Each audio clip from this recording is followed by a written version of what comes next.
পাথৰটাক মই ভাঙি দিয়া যেন লাগিছে প্ৰথমবাৰ নাই ফাৰ্ষ্ট টাইম সাপোজ কেতিয়াবা কি হয় এই পেইনটোকে মোৰ এনেকুৱা লাগে যেন অকণমান নামি আহিছে বেক গতিকে মোৰ এই বস্তুবিলাক খুব টাইট হৈ থাকে বেক পেইন বুলি ক'লে চাৰ্জাৰী মানে অপাৰেশ্যন কৰিবই লাগিব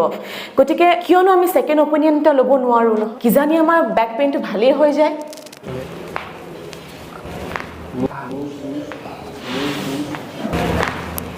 মোৰ একদম এতিয়া ৰিলিজ হোৱা যেন লাগিছে মানে